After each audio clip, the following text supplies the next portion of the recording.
Hi అండి. Hello నమస్తే అందరికీ. భారీ వర్షాలు కురుస్తున్నాయి. ఎక్కడ చూసినా కూడా లోతట్టు ప్రాంతాల్లో భారీగా వర్షాలు అంటే వర్షపు నీరు చేరుతున్నట్టు నేపథ్యంలో తిరుపతి జిల్లా పరిధిలో చుట్టుపక్కల ప్రాంతాల్లో కూడా అలాంటి ప్రభావమే కొనసాగుతుంది.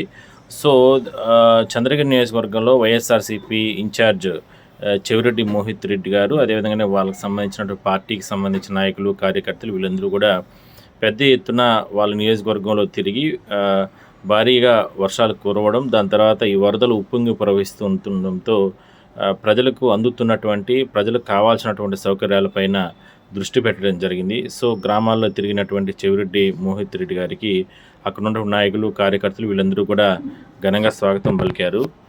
సో, మనం చూడొచ్చు విజువల్స్‌లో. ఆయన అంటే ఎందుకంటే ఈ స్వర్ణముఖి నది ఉప్పొంగి ప్రవహిస్తాంది. అదే కాకుండా రాయల చెరువు కూడా పెద్ద ఎత్తున వర్షపు నీరు వచ్చి చేరుతున్న నేపథ్యంలో గతంలో ఉన్నటువంటి పరిస్థితుల దృష్ట్యా లోతట్టు ప్రాంతాల్లో ప్రజలకి ధైర్యం చెప్పడానికి, అదేవిధంగానే నాయకులు, కార్యకర్తలను కలవడానికి ఆయన మొత్తం కూడా ఆ ప్రాంతాలు తిరగడం జరిగింది.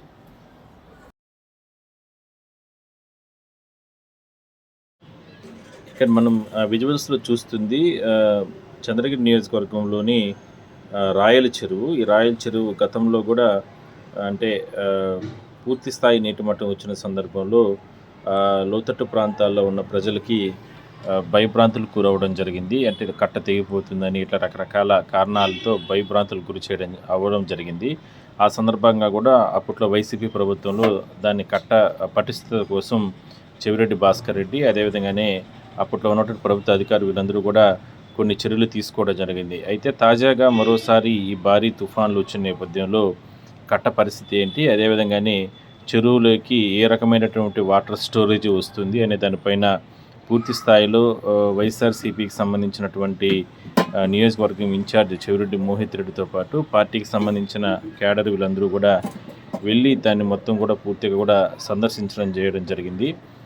సో, ఎటువంటి ఇబ్బందులు లేకుండా, ఎందుకంటే ఇప్పటి వరకు కురిసినటువంటి అతి భారీ వర్షాల కారణంగా 50-60% వాటరు వరద నీరు చెరువుల్లోకి వచ్చి చేరినట్లు చెప్తున్నారు. సో, మొత్తం మీద ఒకవేళ పూర్తి స్థాయి నీటి మట్టం అయితే ఆ చుట్టుపక్కల ప్రాంతాల వారికి సంబంధించి ఎటువంటి ఇబ్బందులు లేకుండా ఉండేందుకు అదంతా కూడా పరిశీలన చేయడం జరిగింది. సో, క్షేత్రస్థాయిలో ప్రభుత్వం కల్పిస్తున్నటువంటి సౌకర్యాలు, అదేవిధంగానే నియోజకవర్గంలో స్థానిక ప్రజలు ఏ విధంగా ఇబ్బందులు పడుతున్నారు, వారికి వైఎస్ఆర్‌సీపీ తరఫున ఏ విధంగా అంటే సహాయ సహకారాలు అందించాలి అనే దానిపైన వీళ్ళు అంటే నాయకులు, కార్యకర్తలు వీళ్ళంతా కూడా ఆ ప్రాంతాల్లో పర్యటన చేయడం జరిగింది.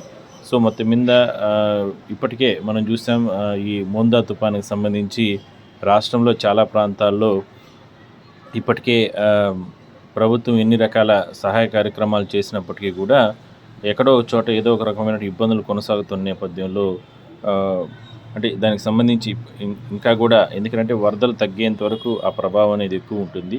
అందువల్ల సహాయ సహకారాలు ఎట్టి పరిస్థితులు కొనసాగించాలని, అదేవిధంగా వైఎస్ఆర్‌సీపీ శ్రేణులు కూడా రాష్ట్ర వ్యాప్తంగా వాళ్ళ నియోజకవర్గాల్లో పెద్ద ఎత్తున కొన్ని కార్యక్రమాలు చేసుకుంటూ వస్తున్నారు. ఎవరైనా సరే ఇబ్బందులు ఉంటే వాళ్ళకి సహాయం చేసే విధంగా చర్యలు తీసుకుంటున్నారు. సో, మొత్తం మీద మనం చూడొచ్చు చంద్రగిరి నియోజకవర్గంలో కూడా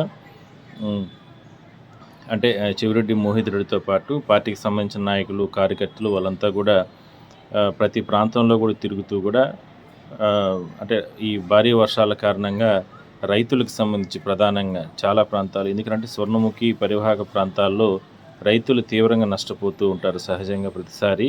అయితే ఈసారి భారీ వర్షాలు వచ్చిన కారణంగా అంటే రైతులకు కూడా తీవ్రమైన నష్టం ఏర్పడింది. ఈ మధ్య కాలంలో ఏనుగుల దాడులని, దాంట్లో రకరకాలుగా కారణాలతో ఇబ్బందులు పడడం జరిగింది. సో, వాళ్ళందరికీ కూడా సపోర్ట్ చేసే విధంగా కూడా క్షేత్రస్థాయిలో పరిశీలన చేయడం జరిగింది.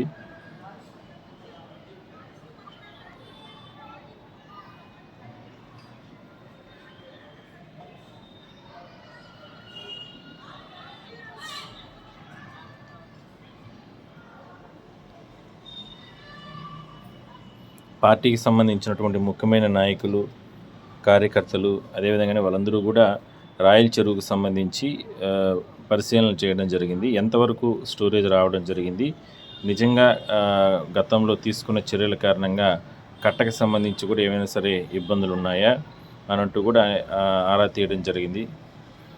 మనం చూడొచ్చు రాయల చెరువు అత్యంత భారీ చెరువు ఇది. ఒకవేళ అలాంటిది ఏదైనా సరే జరిగితే ఈ చెరువు కింద భాగంలో ఉన్నటువంటి చాలా ప్రాంతాలు, పల్లెలు, గ్రామాలు ఇవన్నీ కూడా చాలా ఇబ్బందులు వస్తాయి. అందువల్ల అవంతా కూడా పరిశీలన చేయడం జరిగింది.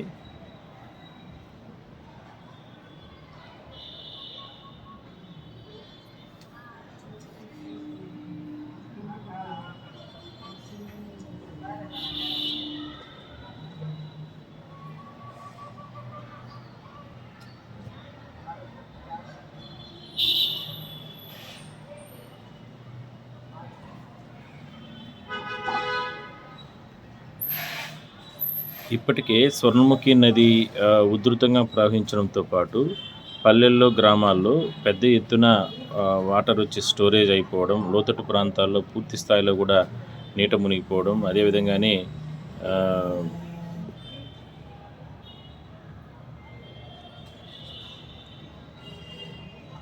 మొత్తం ప్రజలు ఇబ్బంది పడుతూ ఉండడం, ఈ కారణాలతో వాళ్ళందరినీ కూడా ఈ నేతలంతా కూడా పరామర్శలు చేయడం జరిగింది.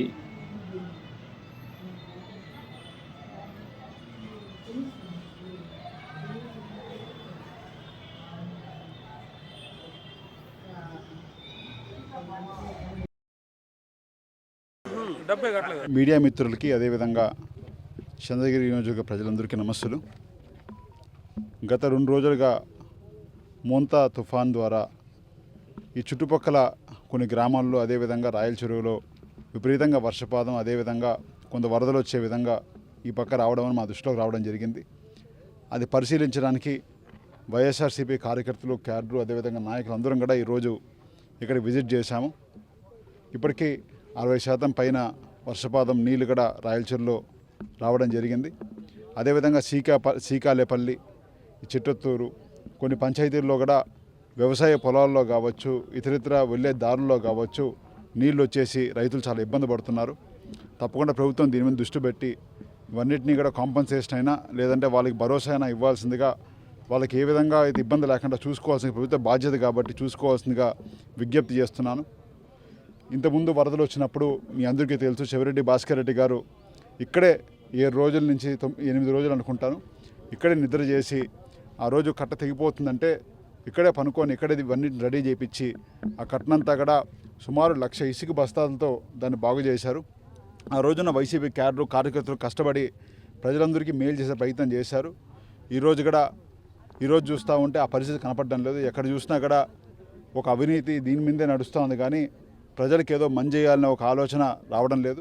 తప్పకుండా ప్రభుత్వాలు అదేవిధంగా స్థానిక ఎమ్మెల్యే గారు అందరూ కూడా దృష్టి పెట్టి ఇవన్నీ కూడా సరి చేయాల్సిన విజ్ఞప్తి చేస్తున్నా. అదేవిధంగా శ్రీకాళహస్తిలో last time government YCP government ఉన్నప్పుడు ఇక్కడ పొలాలు అంతా మునిగిపోయినప్పుడు మునిగి పట్టాలకి మనం ఆ రోజు ఫైల్ మూవ్ చేయడం జరిగింది.